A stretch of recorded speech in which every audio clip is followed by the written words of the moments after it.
Mahalaleel. Je vous salue dans le précieux nom de notre Rédempteur commun Jésus-Christ, celui qui s'est souffert pour faire de nous ce que nous sommes aujourd'hui, ses héritiers, ses co-héritiers. Grâce à notre Seigneur Jésus-Christ, nous sommes vivants ce matin, n'est-ce pas? Et grâce à sa fidélité, nous nous sommes assis dans son saint temple ce deuxième dimanche de l'année 2023 en laissant derrière 2022. Nous pouvons déclarer haut et fort ce matin, c'est l'Éternel qui est Dieu. C'est seulement de l'Éternel que cela est venu, c'est un prodige à nos yeux. Bien-aimés, le message de ce matin que je devais prêcher depuis le 8 décembre, j'avais la fièvre, j'avais la grippe virale, et cette grippe encore fait tout un récital de ma gorge encore ce matin. Vous m'avez vu en train de me déplacer tout le temps là, et j'ai dit ce matin, Satan qu'on voit m'a prêché quand même. Si nous là matin, c'est parce que bon Dieu est fidèle, pas vrai? On nous acclame nos Seigneur là.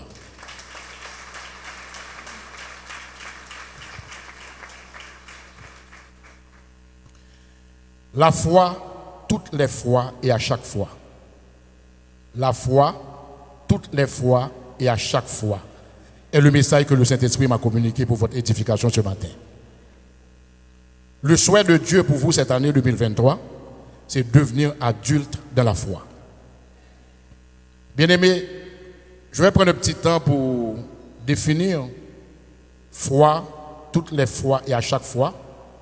Le mot foi vient du latin fides, qui signifie confiance. La foi désigne étymologiquement le fait d'avoir confiance en quelque chose ou quelqu'un. Par exemple, je fais confiance en mon épouse, en mon époux. Je fais confiance à mon investissement malgré les risques. Je prends le risque d'investir dans ce projet. Je fais confiance à mon pasteur parce qu'il est quelqu'un de très sobre. Je fais confiance à mon patron parce qu'il me paie bien. Il n'y a jamais de signe d'irrespect dans mes relations avec le patron. J'ai la foi que mon petit ami ou ma petite amie ne va jamais me trahir. Bien-aimé, je vais vous dire tout de suite, tout ce que je viens de donner comme exemple constitue ce qu'on appelle un concept philosophique. Mais de façon élargie, ce terme rejoint également la notion de croyance quand il est relatif à des religions. Autre chose généralement qu'on rencontre dans le monde actuel, c'est que nous pouvons être de bonne foi. Il y a beaucoup de personnes à l'intérieur de l'Église de Jésus-Christ qui sont de bonne foi, qui sont dans les activités, ils ont de bonne foi, ils sont réellement de bonne foi à investir leur temps dans le champ de Dieu. Mais cela ne signifie pas nécessairement que nous avons la foi en Dieu. Être de bonne foi, vous comprenez ça? Être de bonne foi n'insinue pas automatiquement que vous êtes juste également, car le juste vivra par sa foi, point barre. Mais vous pouvez avoir la bonne foi, si vous n'avez pas la bonne foi sans la foi en Dieu, vous n'avez pas de foi. Ce que je constate aussi, dans les certificats délivrés à certaines personnes, il y a toujours une mention faite de bonne foi à Port-au-Prince, à Tabar, à Pétionville, à Delma. Fait de bonne foi, les avocats comprennent bien cette forme que, je ne sais pas, c'est peut-être provenant de la science juridique. Fait de bonne foi, c'est une forme développée, dûment signée par quelqu'un pour délivrer un certificat. Souvent, il n'y a aucun signe d'honnêteté et de loyauté dans le contenu. Je voulais faire plaisir à un ami pour signer fait de bonne foi. Et pourtant, même la bonne foi n'existe pas dans votre cœur. Vous vous mentez, vous vous trompez vous-même. Chrétiens, je vous dis ce matin que restez dans la juridiction de Dieu pour développer votre foi. Dieu vous a déjà délivré et signé un certificat pour valoir ce que le droit de marcher sans crainte dans le malheur. Raffermir votre foi face à vos faiblesses qui blessent le Saint-Esprit et plonge le Saint-Esprit dans la tristesse. N'attristez pas le Saint-Esprit dans votre attitude. La foi, toutes les fois et à chaque fois signifie, c'est une locution adverbale composée de à, une préposition à, de l'adjectif chaque et du nom féminin foi. À chaque fois signifie à tout coup, à chaque instant, à chaque moment, à tout bout de champ, à toute heure, à toute occasion. La foi, toutes les fois et à chaque fois. Toutes les fois n'est pas parfois. Nous ne pouvons pas avoir une foi de parfois. Parfois n'est pas par la foi. Vous comprenez ça? Bien-aimés, toutes les fois nous développons notre foi et à chaque fois nous faisons face à des moments difficiles, nous pouvons réaliser des choses au-delà de notre espérance. Des choses qu'on n'avait pas prévues, des choses qui nous paraissent impossibles à nos yeux, mais qui ne sont pas impossibles aux yeux de Dieu, parce que Dieu transforme toujours l'impossible en possible. Nous pouvons le croire. C'est vraiment une démonstration des choses qu'on ne voit pas. Bien-aimés, notre foi est de parfois devrait transformer en foi de toutes les fois et à chaque fois. L'apôtre Paul a enseigné que la foi, vous connaissez tous ce verset, ouvrez votre Bible dans Hébreux 11. Hébreux 11. Hébreux 11 résume les modèles de foi dans la Bible. Tout le monde connaît ce verset par cœur. C'est la définition de la foi. Lisez pour moi, s'il vous plaît.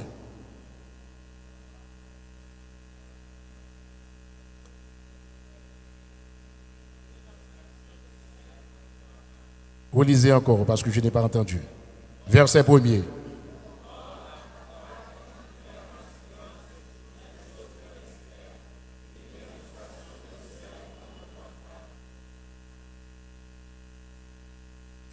Tout le monde connaît ce verset par cœur, pas vrai? La foi est une ferme assurance des choses qu'on espère et une démonstration de celles qu'on ne voit pas. Une ferme assurance. Nous pouvons, regardez, on va faire une petite promenade sur Romains 8. Regardons d'abord le verset 1. Romains 8. Que dit Romains 8, verset 1?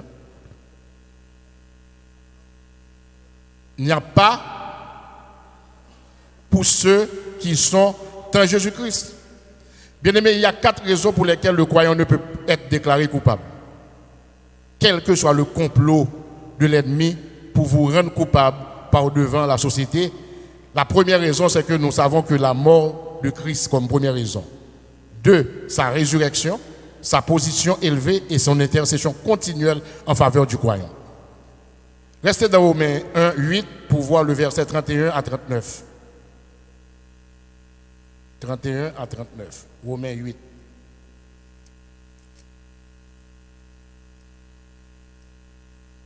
Vous y êtes? Lisez pour moi verset 31 à 39.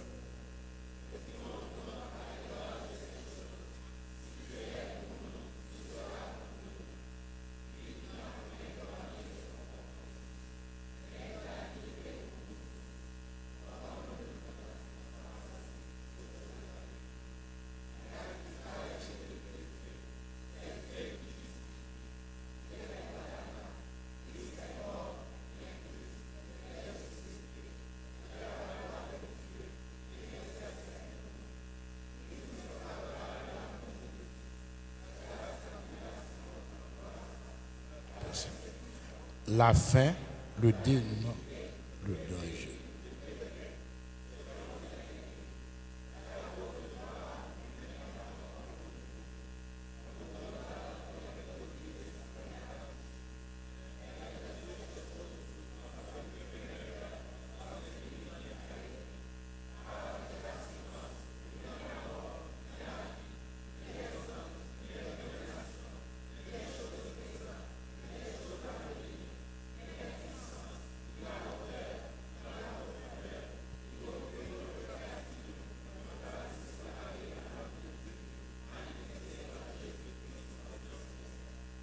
Nous avons assurance là. La foi est une ferme assurance. N'appelez ensemble encore, verset 38 là. J'ai l'assurance que ni la mort, ni la vie, ni les anges, ni les principautés, ni les choses présentes, ni les choses futures, ni ce qui est dans les lieux élevés, ni ce n'est que dans l'abîme, ni aucune créature ne pourra nous séparer de l'amour de Dieu en Christ Jésus-Christ notre Seigneur. Bien-aimés, nous servons un Dieu fidèle. Nous venons de le dire. Le pasteur vient de l'exhorter ce matin. Nous servons un Dieu fidèle. Merci, pasteur de Baconois. Pasteur, mon chéri, la fidélité n'est pas une déclaration. N'oubliez-le son nom, c'est une réalité. Ah, pasteur, nous prenons tout. Nous prenons ça net. Bien-aimé, le Dieu que nous servons, c'est un Dieu fidèle. Et vous êtes exhortés du haut de la chair que Dieu est fidèle même à sa fidélité. Ce n'est pas un Dieu qui ment. Ce n'est pas un Dieu de parfois, c'est un Dieu de toutes les fois. Et à chaque fois, ses promesses sont certaines et véritables. Dans sa fidélité, il bénit les infidèles, même les infidèles. Dans sa patience, il construit notre confiance. Dans son omniscience, il nous donne de l'intelligence et de la sagesse. Et dans sa préscience, il prédit tout, notre avenir, notre projet qu'il a lui-même formé pour nous. Enfin, dans sa toute puissance, notre Seigneur Jésus-Christ prend le combat pour mettre à nu la puissance de l'ennemi et rien ne pourra nous nuire. Quelle assurance, nous sommes sauvés, bien-aimés. Quelle garantie pour notre vie sur cette terre en guerre.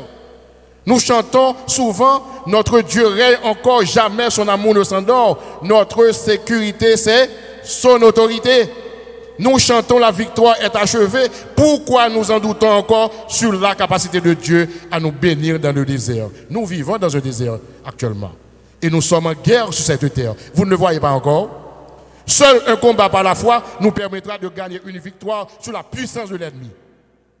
Bien-aimés, combien d'entre nous assis ici, dans cette assemblée, et d'autres membres qui assistent ce culte à travers les réseaux, qui n'avons pas un ou plusieurs témoignages que Dieu nous ait déjà envoyé un corbeau pour nous nourrir dans les moments les plus difficiles de notre vie?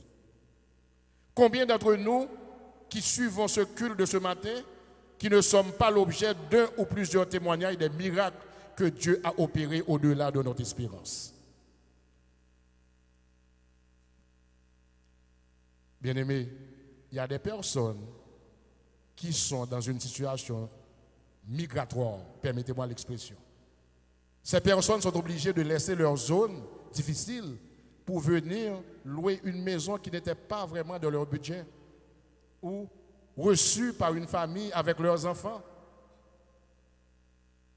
C'est seule la foi, il seulement qu'à permettre que Jodia vive. Accepter de vivre dans ce pays, c'est un exercice de foi.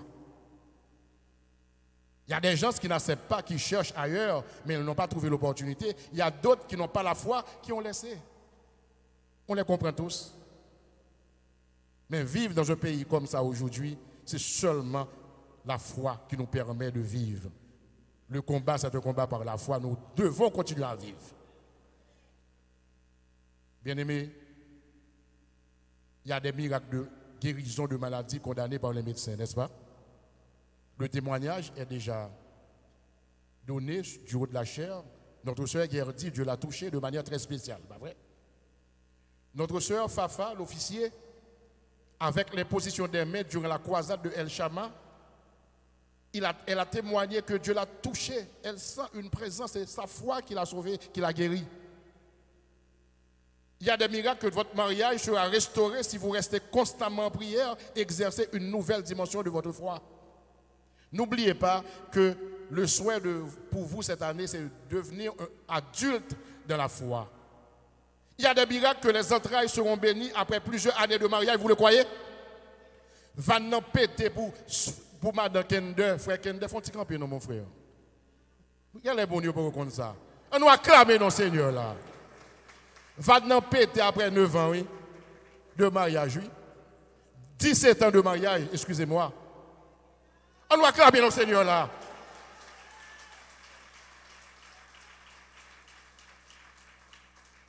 Mais laissez-moi vous dire, frère Kende, Dieu avait déjà béni les entrailles. Ça prend un temps de construire la foi.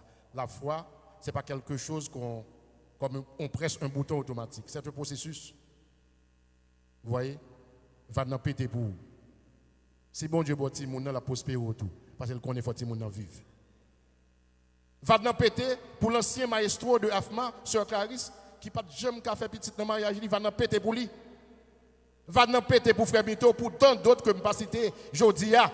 Et va n'en péter même pour ça, pour qu'on s'est dit, il faut nous croire que bon Dieu a fait.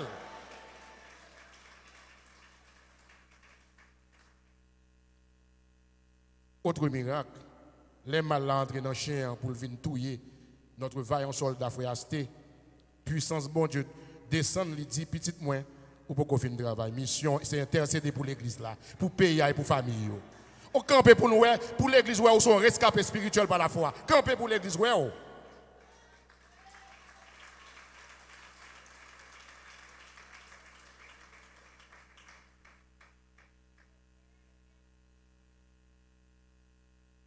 Il y a un miracle.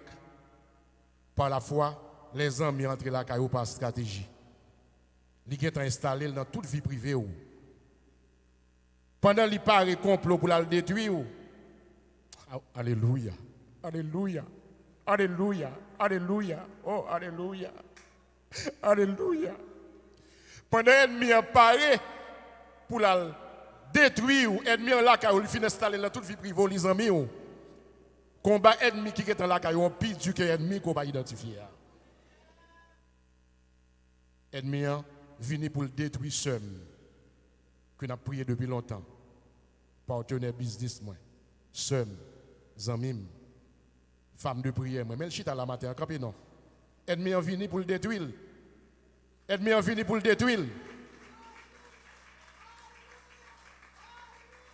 Par la foi, ennemi voyez moun vinn touyer, voler mur, azam vinn touyer. Bon Dieu fait ennemi en parler pour dire que oh on pas considérer sécurité là non, ah pas dire ça.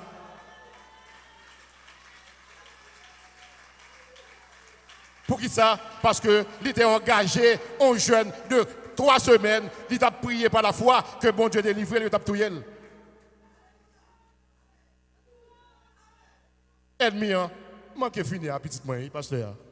Pasteur Louis Saint. Ennemi en tape balle réputation, voler, vagabond. Mais bon Dieu t'a identifié couleuvre là comme patron. Mais je dis, tu es le ministre de Dieu, pasteur. Tu es le patron à toi-même. Je dis, bon Dieu, retire notre travail conventionnel parce que le travail qui est plus important, c'est son faire. Bon Dieu, t'es comme ça. Ce n'est pas la foi qu'on chita là que l'ennemi n'a pas avilé. En pile l'autre monde, ennemi, bon Dieu, une victoire totale sur eux-mêmes. Bien-aimés, comprenons-nous le potentiel que Dieu a mis en nous pour continuer à manger toute la production de notre nation dans un pays où l'insécurité alimentaire constitue un élément élémentaire et non majeur pour les autorités gouvernementales. Comprenons-nous le potentiel que Dieu a mis en nous pour traverser la vallée de Baka, pour se réfugier à la vallée de Beraka.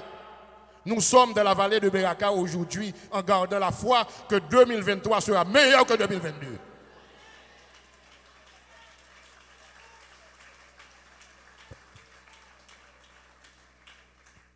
Bon Dieu traverse avec nous, bien-aimés.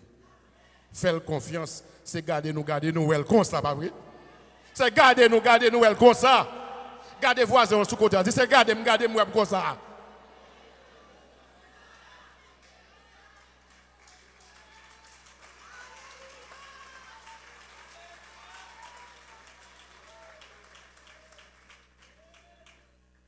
Comprenons-nous bien pourquoi nous sommes encore vivants, où l'insécurité fait raille dans un pays très difficile, kidnapping, viol, meurtre, assassinat systématique. Bon Dieu descend, il a prié pour Timounio. Mais m'a béni, gardons si à tu monsieur. M'a béni. Nous c'est m'a béni. Bon Dieu, c'est une église bénie. L'orvina, le pasteur a dit, c'est pas l'orvina, non, Paris. C'est depuis avant entre l'église, il faut qu'on remplisse du Saint-Esprit. Pour venir chercher, ou pas qu'on est pendant mais ça l'a prêché sur la foi là, sous faire preuve de foi, il y a des bagages là, là. Il y a des bagages qui tombent hier soir. Il y a des bagages qui tombent hier soir. Il y a des bagages, ou à penser, oui. Il y a des bagages qui tombent pour, il y a des maladies, il y a des douleurs, il y a des guéris là, oui. Même bon Dieu qui t'a guéri ce Fafa à travers quoi ça del Shabbat, c'est même bon Dieu qui l'a. Il est de Dieu hier, aujourd'hui et éternellement. Il ne change pas. Pour devenir adulte dans la foi, bien aimé, il faut remplir les conditions qui suivent. 1. Il faut croître spirituellement et la croissance spirituelle nécessite un engagement volontaire. 2. Il faut cesser d'être rituellement disciple de Christ et décider d'être spirituellement un disciple de Jésus. 3. il faut nous laisser diriger par le Saint-Esprit. 4. Il faut avoir la conscience que nous sommes sauvés pour les œuvres et non par les œuvres. Et 5e, comprendre que la foi est une relation, un mode de vie. Bien-aimés, pour devenir adulte dans la foi, la croissance spirituelle nécessite un engagement volontaire. L'épître des Éphésiens 4, verset 15, dit « Confessant la vérité dans l'amour, nous grandirons à tous égards vers celui qui est la tête. » Qui est celui qui est la tête? Christ. Dieu désire nous voir grandir. Beaucoup de chrétiens vieillissent sans jamais devenir adultes dans la foi. La croissance spirituelle n'est pas automatique, bien-aimé. Elle nécessite un engagement volontaire. C'est quoi les engagements volontaires? Vouloir grandir, il faut vouloir. Décider de grandir, il faut décider. Faire un effort pour grandir et persévérer dans la croissance. Comment grandir? La marche du disciple est un processus qui l'amène à ressembler toujours plus au Christ et commence toujours par une décision. Jésus nous appelle et nous lui répondons. Il lui dit, dans Matthieu 9, verset 9, « Suis-moi ». Il se leva et le suivit. Bien-aimé, pour grandir dans la foi, pour devenir adulte, il faut décider de devenir disciple de Dieu. Non décider de devenir disciple de Satan. Il y a des satans déguisés en anges de lumière dans l'église qui sont des disciples de Satan. C'est eux-mêmes qui prient plus fort. C'est eux-mêmes qui disent Alléluia plus. Nous disons au nom de Jésus, tout ça qui n'est pas de nature à glorifier, moi tomber, je dis anathème dans le moment ça. Ou pas de place là dans l'église Jésus-Christ là. Il faut qu'on décide pour devenir disciple. Lorsque les premiers disciples ont choisi de suivre Jésus, ils ignoraient toutes les implications de leur décision. Ils ont juste répondu à l'invitation de Jésus. C'est tout ce dont nous avons besoin au départ, c'est de décider de devenir un disciple. Les décisions que nous prenons influencent toute notre vie, bien-aimés. Nos engagements peuvent nous fortifier ou nous détruire. Certains ont peur de s'engager de façon générale et se contentent de prendre la vie comme elle vient. D'autres encore s'engagent à fond pour acquérir de la gloire ou des biens. Ils finissent par être amers et déçus. Chaque choix entraîne des conséquences, bien-aimées. Choisissez donc avec sagesse quelle est la part de Dieu et quelle est la nôtre. 3. Pour devenir adulte de la foi, notre responsabilité est importante et l'œuvre de Dieu. Mettez en œuvre dans Philippiens 2, versets 12 et 13. La parole dit, mettez en œuvre votre salut, car c'est Dieu qui fait en vous et le vouloir et le faire, selon son dessein bienveillant. Ce verset montre les deux aspects de la croissance spirituelle. C'est notre responsabilité de mettre en œuvre, ou pas qu'à croiser bras, non, dans l'église mondiale, c'est pour travailler, oui. Et c'est le rôle du Seigneur de produire. C'est notre responsabilité de mettre en œuvre, et c'est le rôle du Seigneur de produire. La croissance spirituelle est un effort commun entre nous et le Saint-Esprit. L'Esprit de Dieu travaille avec nous, et pas seulement en nous. Ce verset en Philippe qui dit « Mettez en œuvre votre salut, car Dieu qui fait en vous et le vouloir et le faire selon son dessein bienveillant, l'Esprit de Dieu travaille avec nous et pas seulement en nous. » Ce verset adressé aux chrétiens de la ville de Philippe, bien-aimés, ne dit pas comment être sauvé, mais comment grandir. Il n'est pas dit de travailler pour être sauvé, il est dit car nous ne pouvons rien ajouter à ce que Jésus a déjà fait. Nous croyons ça? Est-ce que nous pouvons ajouter des choses que Jésus a déjà fait pour nous? Les fermiers travaillent la terre, pas vrai? Non pour en avoir davantage, mais pour faire fructifier celles qu'ils ont déjà. Dieu nous a donné une nouvelle vie. À nous maintenant de la développer. Changeons notre pilotage automatique, bien-aimés. Ne vous conformez pas au siècle présent, mais soyez transformés par le renouvellement de votre intelligence pour discerner quelle est la volonté de Dieu pour vous, bien-aimés. Et pour devenir adulte de la foi, il faut laisser agir le Saint-Esprit, pas vrai? Nous avons un mode, nous avons dit réalité par nous. Il ne faut pas que le Saint-Esprit t'a quitté dirigeant. Toute décision prend yo capable de vouer à l'échec. Moi toujours enseigné comme professeur, formateur, étudiant mieux. L'assurance de prendre la bonne décision, c'est d'éviter de prendre la mauvaise. Donc à répéter ça. On nous dit ça. L'assurance, c'est d'éviter de prendre la mauvaise. Laissez agir le Saint-Esprit. Lorsque nous essayons de changer notre vie par notre propre volonté, cela crée une tension intérieure constante.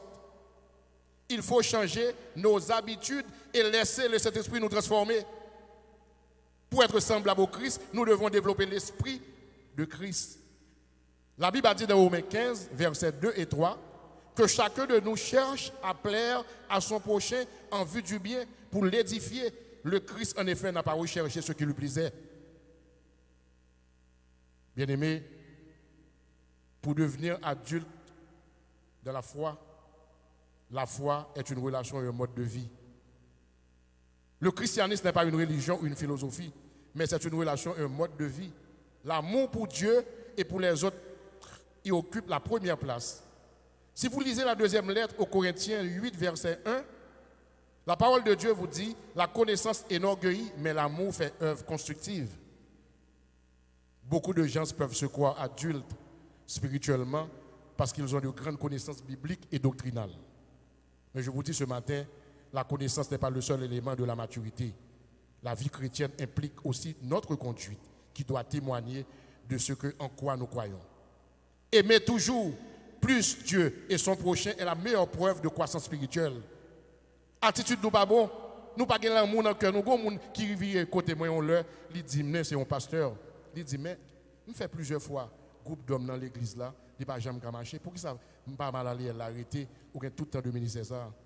Et puis, je regarde monsieur, me touche le cœur. Je dis, garde vos cœurs plus que toute autre chose. Car de lui viennent les sources de vie.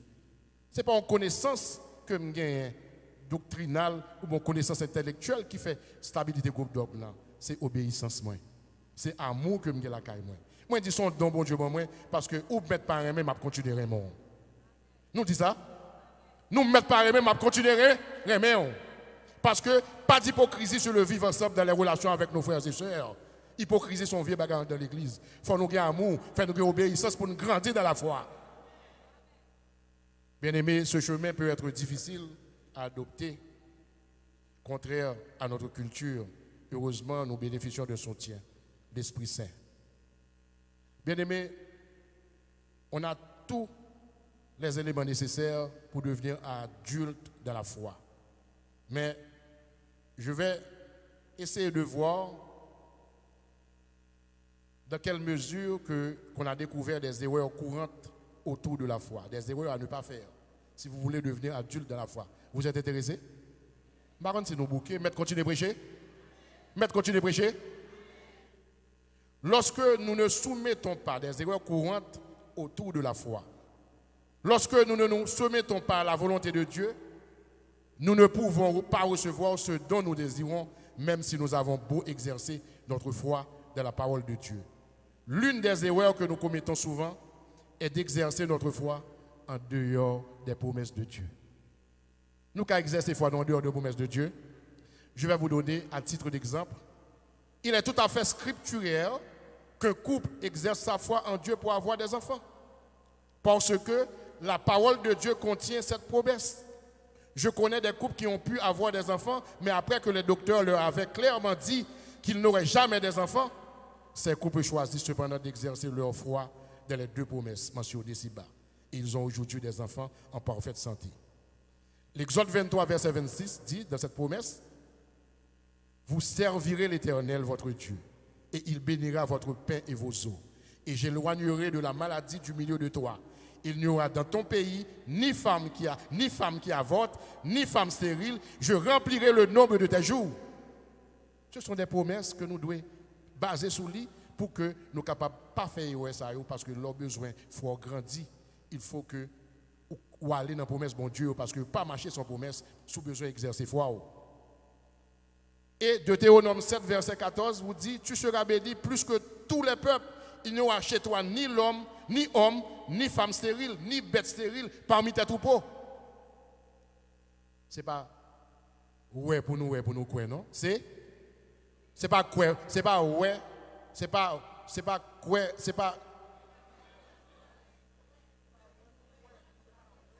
pas ouais pour nous quoi. C'est quoi pour nous. Si tu crois,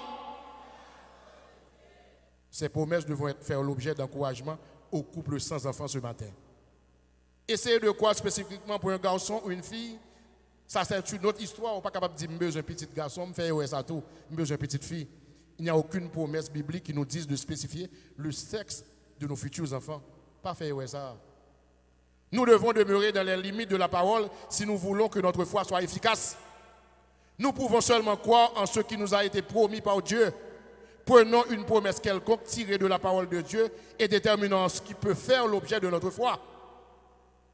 Bien-aimés, le Seigneur lui-même a un signal donné à la voix d'un archange et au son de la trompette de Dieu descendra du ciel et les morts en Christ ressusciteront premièrement. Sur la base de ce passage, nous sommes certains que le Seigneur Jésus reviendra un jour. Serait-il sage de prier et de libérer notre foi pour que Jésus revienne demain? Il n'y a nulle part dans ce passage et dans aucun autre verset de la Bible où une telle promesse nous est faite. Jésus a lui-même dit que personne ne connaîtrait ni le jour ni l'heure de son retour. Nous pouvons prier, espérant peut-être que Jésus reviendra demain, mais nous ne pouvons pas le garantir. Lorsque nous prions dans la foi pour l'accomplissement d'une promesse quelconque qui nous a été faite par Dieu, nous avons l'assurance qu'elle s'accomplira. Deuxième erreur, bien-aimé, plusieurs chrétiens essaient d'exercer la foi sur certaines promesses de Dieu sans toutefois vouloir remplir les conditions préalables à l'accomplissement de ces promesses. J'ai à titre d'exemple entendu les chrétiens citer le psaume 37 et dire « Éternel Dieu, la Bible dit que tu m'accorderas les désirs de mon cœur. Vas-y, donne-moi ceci, donne-moi cela. » Nous tournons en répétition toute journée.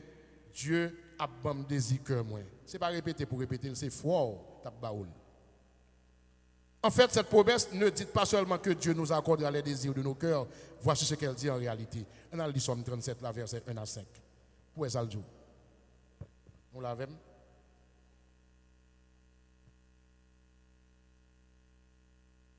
37, verset 1 à 5.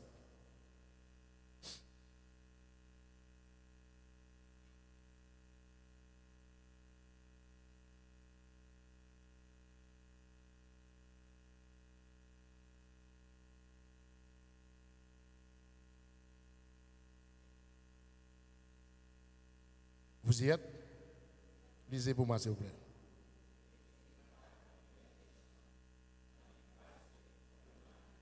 Car ils sont fauchés aussi vite que l'herbe, et ils flétrissent comme le gazon vert. Confie-toi en l'Éternel et pratique le bien. Aie le pays pour demeure et la fidélité pour pâturage. Fais de l'Éternel tes délices, et il te donnera ce que ton cœur désire.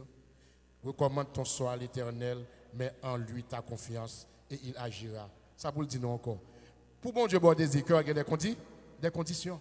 Conditions, pas irriter contre les méchants, pas envier le monde qui fait mal, pas faucher aussi vite que l'herbe, pas flétrir comme le gazon vert. Nous pensons que dans la réalité, pas nous avons fait toute bagaille qui est dans la volonté, nous ne pas grandir dans la foi. Ce sont des erreurs.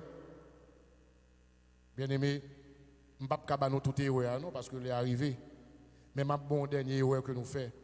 Dans le Nouveau Testament, Jésus nous donne une condition à remplir chaque fois que nous voulons prier ou demander quelque chose. Lisez dans Marc 11, versets 22 à 24, si nous voulons noter, nous ne pouvons pas lire. Ayez foi en Dieu. Je vous le dis en vérité, si quelqu'un dit à cette montagne, ôte-toi de là et jette-toi dans la mer, et s'il ne doute point en son cœur que ce qu'il dit arrive, il le verra s'accomplir. C'est pourquoi je vous dis, tout ce que vous demanderez en priant, croyez que vous l'avez reçu et vous le verrez s'accomplir. Bien-aimés, lorsque nous demandons à Dieu quelque chose qui nous a été promise, nous devons croire que nous recevons la réponse au moment où nous prions. Nous avons demandé des bagailles que bon Dieu m'a nous déjà. Prions, commencez à lui remercier immédiatement pour la réponse. Vous croyez ça? Nous devons croire que la réponse nous a été bien avant que nos yeux la voient. Ce n'est pas après l'avoir reçue. Nous devons présenter nos requêtes devant Dieu avec action de grâce, comme l'écrivit Paul. Ne vous inquiétez de rien, mais en toute chose, faites connaître vos besoins à Dieu par des prières et des supplications avec des actions de grâce. Comme mentionné, si nous avons la foi dans nos cœurs, nos paroles et nos actions, s'harmoniseront naturellement avec ce que nous croyons. Jésus le confirma un jour par les paroles suivantes, c'est de l'abondance du cœur que la bouche parle. Matthieu 12, verset 34. Beaucoup de chrétiens commettent l'erreur de demander une chose de manière répétitive. Cela indique qu'ils ne croient pas suffisamment qu'ils aient déjà reçu ce qu'ils ont demandé dans leur prière. Si nous croyons que nous avons déjà reçu la réponse à notre prière, il ne sera impossible de répéter une prière. Continuez à demander la même chose. Montre que vous ne croyez pas que Dieu vous a entendu dès les premiers mots de votre prière. Pas fait ouais, ça encore, bien aimé. Je fini pour me dire nos matins, bien aimé, que la foi est la certitude absolue, la ferme conviction de l'existence de Dieu. C'est avoir une confiance inébranlable dans les promesses de notre Créateur. La foi est indispensable pour obtenir le salut promis par Dieu au travers de son Fils Jésus-Christ qui a donné sa vie pour nous. Seulement, la foi seule n'a aucune valeur. Comme le dit Jacques, la foi sans les œuvres est morte. La foi se manifeste par des œuvres. La foi et les œuvres marchent main dans la main. L'une ne va pas sans l'autre. La foi et les œuvres doivent être en harmonie, sans quoi nous sombrons dans l'incohérence et le mensonge. Ce ne sont pas nos œuvres qui paient notre vie éternelle, bien-aimés. Ce prix a déjà payé par Jésus-Christ il y a 2000 ans. Cependant, ce sont nos actes, nos œuvres qui définissent nos choix de vie, selon le libre arbitre accordé par Dieu et qui démontrent notre fidélité et notre soumission à Dieu, ainsi que notre position par rapport à sa souveraineté universelle. Bien-aimés, un acte même jugé insignifiant peut être chargé de sens. Cela peut consister à savoir dire non devant une situation de tentation, refuser de se prosterner devant une idole comme les 3 Hébreux à Babylone, ou d'offrir de l'encens sur l'autel de l'empereur comme les premiers chrétiens de l'arène. Bien-aimés, nos prières sincères et humbles, notre étude sérieuse des Saintes Écritures, notre amour du prochain et notre attente du royaume messianique démontreront que nous vivons en accord avec notre foi. Naaman le Syrien a dû se baigner 7 fois dans le Jourdain pour être guéri de la lèpre, dans 2 Rois 5, versets 9 à 14. Est-ce que ce sont les eaux du Jourdain qui l'ont miraculeusement guéri? Non, c'est son obéissance qui l'a guéri. Les eaux du Jourdain en elles-mêmes n'ont aucun pouvoir, le fait de se baigner non plus. Bien-aimés, c'est la même chose pour le chrétien. Ce ne sont pas nos actes qui nous permettent miraculeusement par eux-mêmes de mériter la vie éternelle, don inestimable de Dieu et de Jésus à l'humanité, mais ils démontrent notre fidélité à Dieu, notre humilité et notre obéissance.